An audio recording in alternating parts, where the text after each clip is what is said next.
ये आज हम लोग देखेंगे कि लेसन 9 जो है कि द अर्थ जो है कि ये ऐसी बेस के द्वारा लिखी गई है।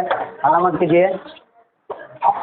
आज हम लोग लेसन 9 पढ़ रहे हैं। ये द अर्थ का मतलब क्या होता है? जमीन। क्या होता है? देखिए द अर्थ का, लेकिन यहाँ पर द अर्थ माने जैसे पृथ्वी हो गया, भूमि हो गया, जमीन हो गया, लेकिन यहाँ पे जो है कि इसका अर्थ जो होगा जमीन होगा। क्या होगा? जमीन होगा। ये जो जमीन के बारे में मतलब जो है कि इसके बारे में एसीबेट्स द्वारा मतलब बताई गई है कि इसमें जमीनें जैसे होता नहीं है यहाँ पे हाल मत कीजिए।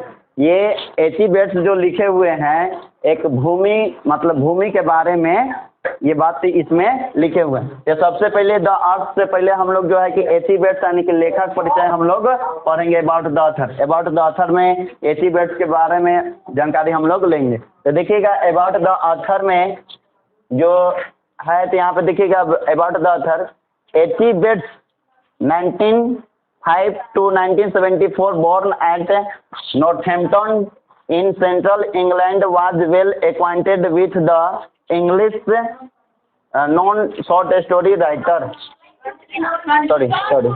countryside, especially the peasants who lived there। और यहाँ पे देखिएगा एसीबेट्स का जो जन्म जो हुआ है 1905 में जन्म हुआ है और उनकी मृत्यु कब हुई थी? 1974 में। ठीक ना? इनका एसीबेट्स का बोर्न एट नॉर्थम्पटन, ये जो इनका जो जन्म जो हुआ है इंग्लैंड के सेंट्रल नॉर्थम्पटन जगह, मतलब ये जो है कि देखिए ये ग्रामीण इलाका में है हुआ है। तो इनका ये सेंट्रल जो है कि इंग्लैंड शहर है कि देश है। इंग्लैंड जो है कि देश है और उसके जो है नॉर्थहैम्पटन जो शहर जो है उसके मतलब ये ग्रामीण इलाका में वहाँ पे हुआ था। अब यहाँ पे देखिएगा और वे जाने जाते थे acquainted with the English countryside specially the peasants who lived there. और वहाँ पे जो है कि देखिए इंग्लिश कंट्री साइड अंग्रेजों का ग्रामीण इलाका जो था मतलब वहीं पर मतलब ये क्या किए थे? बसे हुए थे मतलब रहते थे। और यहाँ पे देखिए वे परिचित थे। किनसे परिचित थे? यहाँ पे देखिएगा ये पीजेंट हु लिव्ड देयर, जहाँ किसान लोग रहता था वहीं पर इनका बसेरा था। क्या था? बसेरा था। मतलब ये नॉर्थहैम्पटन जो जगह जो है वहीं पर मतलब इनका क्या हुआ था? जन्म हुआ था। किनका? एसीबेट्स का। और यहाँ पे देखिएगा किस देश में हुआ था? तो ये इंग्लैंड। कहाँ हुआ था? इंग्लैंड। लेकिन अब पूछ देगा कि इंग्लैंड में कहाँ हुआ था? तो नॉर्थहैम्पटन जगह पर। ठीक ना? अब यहाँ पे देखिएगा और ये किस मतलब क्या मतलब कहाँ से बिलोंग करते थे? लेकिन यहाँ पे दिया हुआ हु लिव्ड देयर, यानी कि वो रहते थे कहाँ? किसान इलाका, मतलब जहाँ लोग किसान रहता था उसी इलाका से ये बिलोंग करते थे। और यहाँ पे देखिए दिया गया है a well known short story writer. ठीक ना? तो दिया गया है कि ये जाने जाते थे मतलब अच्छे तरह से मतलब इनको परिचित कराया गया है। मतलब ये जाने माने तो ये शॉर्ट स्टोरी राइटर, ये जो है कि छोटी कहानी लिखने के रूप में मतलब इनको जाना जाता था। किनको? एसीबेट्स। देखिएगा इस क्लास 12 में ज़्यादा से ज़्यादा दो गो मतलब पार्ट जो है कि इंटरेस्टिंग है। पहला जो द आर्टिस्ट हुआ है, द आर्टिस्ट, और दूसरा जो है कि द अर्थ, बहुत इंटरेस्टिंग। द आर्टिस्ट में भी आपको बताया गया था, उसमें किसके बारे में था? टीवी के बारे में। इसमें जो है एक बेंजी नाम का लड़का रहता है, उसी के बारे में। हाँ, इसमें बेंजी के बारे में लड़का है, लेकिन उसी तरह से वो भी था। लेकिन ये थोड़ा देखिएगा कितना चालाक हो जाता है बाद में। यहाँ पे देखिएगा ये पहले लेखक परिचय हम लोग पढ़ लेते हैं। ये शॉर्ट स्टोरी राइटर के रूप में मतलब एसीबेट्स को लोग जानता था। अब यहाँ पे देख he worked for some time as a journalist. देखिए शॉर्ट स्टोरी राइटर भी थे और लेकिन वे काम भी कुछ समय तक ले ये काम किए थे। किसमें? जर्नलिस्ट में। ये पत्रकार के रूप में मतलब इनको जाना जाता है। ये काम किए थे जर्नलिस्ट में। ठीक ना? और यहाँ पे देखिएगा his first novel was published when he was only 20 years old. अब इसमें बताया गया है 21 ईयर्स ओल्ड। इसमें बताया गया है कि देखिए उनका फर्स्ट नोवेल जो पब्लिश हुआ था, प्रकाशित हुआ था नोवेल, तो ये देखिए ये कब है? When he was only 21 years old. जब ये 21 वर्ष के थे तो इनका पहला नोवेल क्या हुआ था? प्रकाशित हुआ था। पहला नोवेल प्रकाशित हुआ था। पूछ सकता है आपको ये परीक्षा में, ये एच.ई. वेट्स जो थे कितने उम्र की अवस्था में इनका पहला नोबेल प्रकाशित हुआ था? ये 21 ईयर्स ओल्ड, ठीक ना। तो यानी कि 21 वर्ष की अवस्था में इनका पहला नोबेल प्रकाशित हुआ था। यहाँ पे देखिएगा, he wrote many short stories, he wrote many short stories. और ये जो है कि बहुत से शॉर्ट स्टोरी लिखे हुए हैं। कौन? एच.ई. वेट्स।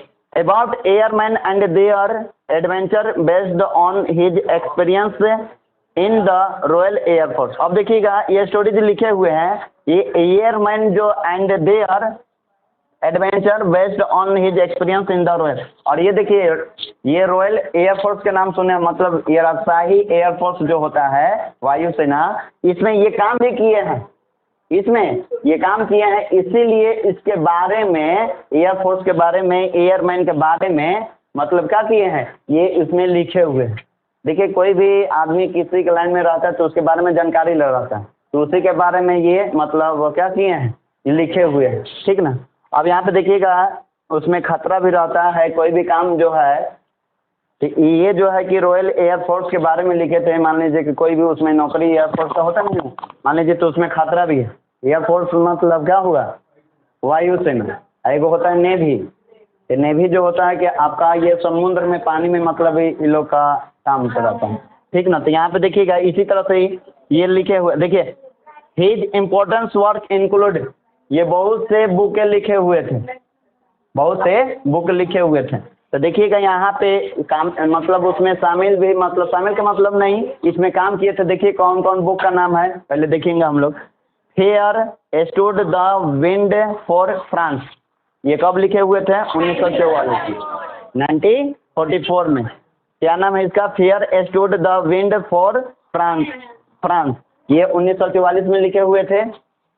दूसरा दिया है द पर्पल प्लेन, ये 1947 में लिखे हुए थे, 1947 में लिखे हुए।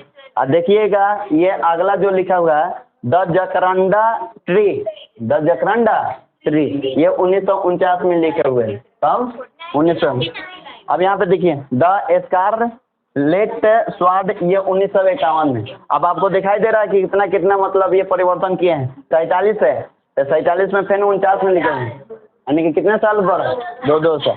यहाँ पे देखिएगा, फिर 49 के बाद 51 की, 49 के बाद 2 साल बढ़ा तो 51 में। चलिए, अब एंड द, ये darling birds of May, the darling birds of May, the darling यहाँ पे लिखे हुए हैं। देखिए, ये 1958 में लिखे हुए थे। ये देखिए, ये कितना साल के बाद लिखे?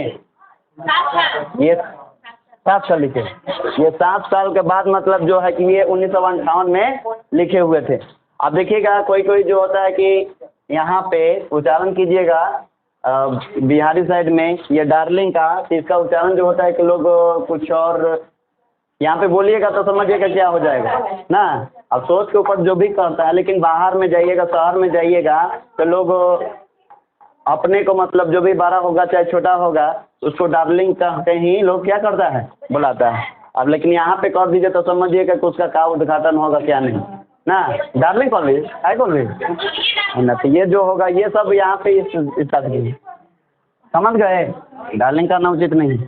लेकिन यहाँ पे देखिए ना, तो अगर मुँह को लोला के गोला फूल जाए, यदि कोई था ना। तो देखिएगा यहाँ पे, अब यहाँ पे the present short story the earth, जो अब सुनिए, जो भी काम किए उससे मतलब नहीं है, डार्लिंग फार्लिंग कुछ भी लिखे उससे मतलब नहीं है। यहाँ पे देखिए, the present short story the earth, यहाँ पे जो होगा कि आपका जो अभी हम लोग द अर्थ पढ़ रहे हैं, प्रस्तुत वाला जो है कि हम लोग जो प्रस्तुत पाठ पढ़ रहे हैं यहाँ पे, द अर्थ, भूमि के बारे में या जमीन के बारे में। यहाँ पे देखिए दिया गया है about a farmer Johnson, sorry the present short story the earth, इस मतलब जमीन के बारे में, मतलब द अर्थ लिखे हुए हैं, सॉरी 80 वर्ड्स लिखे हुए हैं। इसके बारे में देखिए क्या लिखे, set in the English country side is about a farmer. ये जब जमीन जो है, ये जो जमीन जो है कि किसके बारे में देखिए, ये जॉनसन है, क्या है? जॉनसन। एक जॉनसन जो रहता है, किसान रहता है, क्या रहता है? किसान। और किसान जो है, अब किसान का लड़का का देखिए नाम क्या है? कौन? बेंजी, यानी कि बेंजी लड़का जो रहता है, बहुत मंद बुद्धि लड़का रहता है, क्या रहता है? मंद बुद्धि का मतलब समझिए कि ये पूरा समझिए कि लेजी है। आपके घर में मतलब वही होता ना, किसी गांव में चाहे किसी के घर में कोई कोई ऐसा लड़का लोग रहता है कि कुछ भी उसको कह दीजिए, खाली खाने से मतलब रहता है, चाहे जो भी काम करे वो चुपचाप बैठ, जहाँ बैठा दीजिए वहीं चुपा मैया जैसे बैठा रहेगा, मतलब कुछ नहीं बोलेगा आपसे, सुस्त रहता है, लेजी रहता है, उसको कोई से मतलब नहीं है, बस उसको ये जानता है कि ये हमको खाना है, कब खाना है क्या नहीं, ये सब है। देखिएगा अब यहाँ पे देखिए, अब समझ गए तो उनका मतलब जॉनसन जो है कि किसान है, अरे इन्हीं किसान का लड़का जो रहता है बेंजी रहता है, बहुत मंदबुद्धि लड़का रहता है। अब देखिएगा इतना चालाक हो जाता है बाद में, जैसे कि अभी हम लोग इस कहानी के बारे में पढ़ेंगे तो समझिए कि इतना चालाक हो जाता है कि अपने माता पिता को समझिए कि बाहर निकाल देता है। चालाक बाहर हो कर देता है, चालाक का मतलब है अब गार्जियन ही उसका इलाज कराए, सब कुछ कराए, होता नहीं कि बाद में सब कुछ शुरू में सब कुछ उसको ठीक करा दिए, कुछ कुछ होता नहीं है, किसी से उपदेश मतलब क्या कर दिया, पूछताछ करके क्या ऐसा ठीक होगा, ऐसे नहीं तो डॉक्टर के पास गए, ये सब बात। ये जो है कि वो बेंजी लड़का मतलब ठीक हो जाता है, लेडी से मतलब जो है कि पैसा कमाने लगता है। कैसे पैसा कमाता है ये हम लोग पाठ में पढ़ेंगे, ठीक ना। तो यहाँ पे देखिएगा इसमें बेंजी जो है कि अंडा के बारे में बताया है, अंडा के बारे में नहीं, मतलब जो है कि मुर्गी पालन किया है, मतलब मुर्गी पालना, तो मुर्गियाँ बंद न दी। अच्छा देखिएगा, सॉरी, बेंजी इसके बारे में है तो ये बाद में हम लोग पढ़ेंगे इस पाठ में। Benjy who appears to be a simple minded person, Benjy जो था सिंपल माइंडेड पर्सन जो था, मतलब जो साधारण दिमाग वाला आदमी, उसको कुछ नहीं सोचता था, ठीक ना। तो ये जो है कि उसी के बारे में यहाँ पे बताएगा। देखिए the story very well depicts the laziness of the parents and the growing selfishness and cunningness of their simple minded son who finally drives them away from their home. अब यहाँ पे देखिएगा इस स्टोरी में बताया गया, देखिए बहुत अच्छे तरीके से, ये इसमें लेजीनेस था, मतलब आलसीपन, देखिए उनके ये बेंजी जो था इसमें आलसीपन भी था, मतलब उसके बाद से देखिए फिर उस पेरेंट्स के द्वारा उसका जो है कि मतलब उसको ठीक कराया गया, ठीक कराने के बाद उसको मतलब होता नहीं है कि आगे बढ़ाया गया। अब उसके बाद से देखिए उसमें क्या आ जाता है, यानी कि स्वार्थी, मतलब उसमें ज़्यादा मतलब स्वार्थीपन हो जाता है, और कनिंगनेस मतलब झूठता पूर्वक, मतलब होता है ना किसी पर ये क्या करता था, मतलब पैसा कमाता था अपने रख लेता था, और किसी का मतलब होता नहीं कि जो भी होता नहीं कि अपने गार्जियन को कुछ भी दे चाहे जो भी है, ये धूर्तता इसमें जो है कि अब क्या हो गया था, घमंड हो गया था। क्या हो गया था, और ये घमंड क्यों हुआ, अब समझिए कि इस कहानी में इतना इंटरेस्टिंग है कि अगले हम लोग मतलब ये क्या होगा इस कहानी में मिलेगा, क्या क्या है वो भी, ये मतलब ये भी बदलाव क्यों हुआ, बदलाव तो हुआ लेकिन एक लड़की के कारण ही हो गया, समझ गए। तो इसमें लड़के की कहानी ही है। अब यहाँ पे देखिएगा, और sorry of their simple minded son, यानी कि वो सिंपल माइंड का था। अब देखिए सिंपल माइंड का था, और वहाँ पे who finally drives them away from their home, और वो क्या किया कि अपने घर से अपने पेरेंट्स को क्या कर दिया, बाहर निकाल दिया। क्या कर दिया, बाहर निकाल दिया। अब वो भी बाहर निकाला तो इस तरह से नहीं, कुछ ऐसा तरीका अपनाया कि मान लीजिए कि आपको ट्रेन मतलब होता नहीं है कि ट्रेन में बैठा दिया, ट्रेन में बैठाने के बाद क्या किया कि बोला कि अब हम कुछ लेके आ रहे हैं, आप लोग बैठिए। चले उस गाड़ी ट्रेन क्या हुआ, ट्रेन यानी कि रेल मतलब ये चलने लगी। हाँ ये जो है कि देखिएगा ये अब वो ट्रेन धरा दिलक, रेलगाड़ी से चले लगल। हाँ अब ये जो है कि पेरेंट्स को बैठाने के बाद क्या हुआ कि मतलब वो आते रह गया, बैठा दिया। अब वो दोनों आदमी ट्रेन चले, मतलब ट्रेन जो हो गई खुल गई, वो लोग कहाँ गए कहाँ नहीं मालूम नहीं। ये इस तरह से मतलब इस विधि को अपनाया था। इस द अर्थ में ऐसी बेट, ये जॉनसन के बारे में, जॉनसन जो है किसान है और उनका एक लड़का रहता है बेंजी। बेंजी के बारे में ये जो है कि उसका प्रमुख पात्र जो है, मेन कैरेक्टर है इसमें बेंजी और जॉनसन उसी के बारे में मतलब इसका मतलब द अर्थ में हम लोग अगले मतलब पार्ट में मतलब अगले कहानी में मतलब पढ़ेंगे। ये तो अबाउट द ऑथर न हुआ, अबाउट द ऑथर। अब समरी के रूप में हम लोग इसको जानेंगे, ठीक ना।